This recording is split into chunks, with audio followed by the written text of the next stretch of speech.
much known Waterman since I was 12, 13, yeah. Yep, brother from another mother. Well, we were in the middle of recording, and he had a pre-existing heart condition that was unknown to the rest of the band, and he went to sleep one night and went into cardiac arrest. I was born with a heart condition, and I knew about it when I was like 19. I found out that I had it.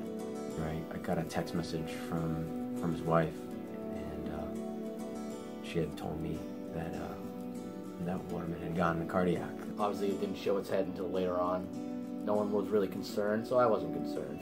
I'm scared as shit, you know? When you hear stuff like that, you're like, what the hell's going on? Didn't know if the guy was going to wake up out of this thing.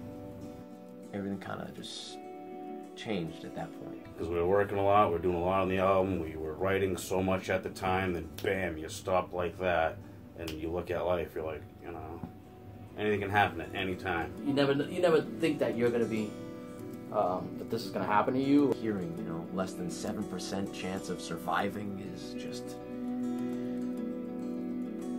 know, it's unbelievable. There was no next step at that point. Everything was over at that point. There's only a 7% chance of this going right. I'm a lucky one. He's a tough dude. He's a tough guy. I woke up in a hospital. I didn't know where I was. All right, he's gonna be okay. He's gonna survive.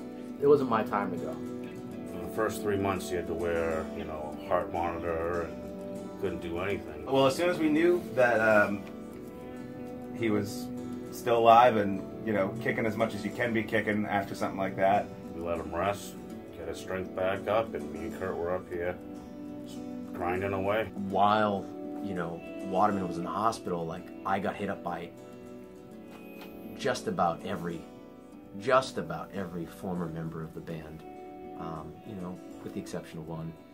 And I heard back from everybody else asking about how Waterman was doing. As long as I don't forget how to play drums and play music, I'm good. You know, I must be doing something right in my life, and I must be touching people. So they allowed him home. Yeah, so I'm cleared. I'm cleared to go.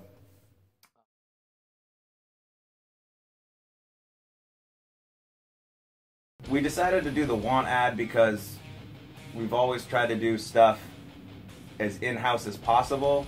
Yeah, the ad helped. I'm so glad we did that. Screw it, let's see, let's give somebody a chance, you know? What better way to just put it out there to people and say, hey, if you think you got what it takes, man, come on. We had already been through enough, so we just needed to make sure we found the right person, you know, for the gig. We had been without a guitar player for long enough, and we had done as much work as we possibly could on the album, and it's not going to get done without a lead guitar player. The response was awesome. Not like it was the easiest thing, because there was a lot of people, you know, that we had to turn down that we didn't want.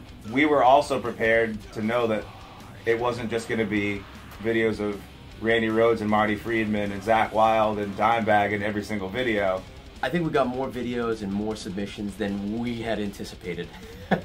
Matt was basically one of the first guys through the door. I was on Facebook and I saw Teddy, who owns the Cove now.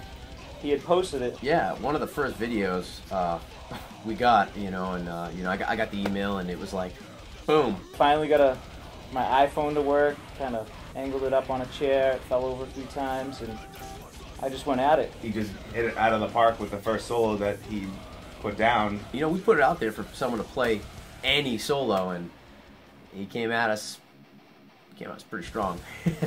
Actually, when I first sat down with it, I was like a little concerned. I was like, I don't know if I can do this. Matt Marcel, and I'm like, I know that name. Didn't know where it's from. Holy shit. I think I went to college with this kid. Like, so it was kind of nice. That was a part that made me feel like, man, I hope this does work out, because, you know, I feel like I have some attachment. Next thing you know, I found out he went to college with me. I'm like, oh yeah. We sent them sections of brand new songs that didn't have solos on them to see what they had. It was only 30 seconds, and I didn't have any context. We purposely didn't include the whole song. The guy just shred, kicks ass. Hey, write something, and, you know, blew us away. It was a breath of fresh air to hear finally a song that we've been playing with for a long time in the studio finally have a solo on it. This dude was on fire. It was awesome. This is the next thing. That last thing, that last ingredient we needed.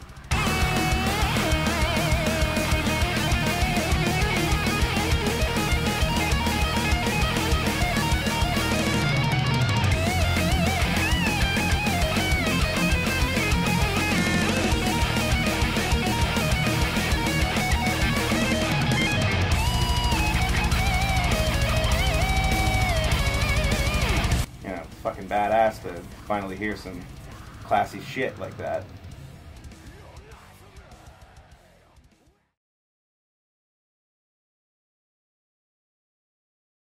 You know what? He won't take credit for it, but we decided to do a live audition, and it was Kurt's idea. We did a live audition, which was a little bit of trickery on our part. Motherfuckers. And over a couple drinks at the bar one night, we had this idea. Kurt was like, dude, what if we do this, as like a live audition, but we don't tell them, we surprise them, we just kind of see if they act on their feet. Basically, I get this email from them, and they're like, look, we want to do one more. We're used to doing that throw and go, type stuff. Sometimes it happens on the road. You just gotta make it happen.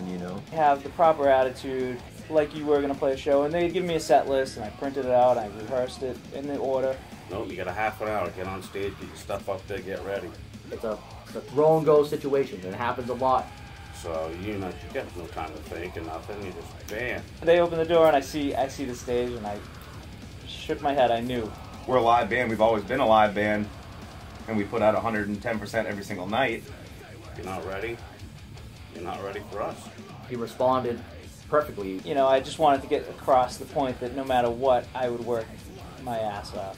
So if that's not a trial by fire or getting thrown to the wolves, I don't know what is. And it was a great idea. As much as I like to be a little bitter about it, it was a good idea. It was a good trick.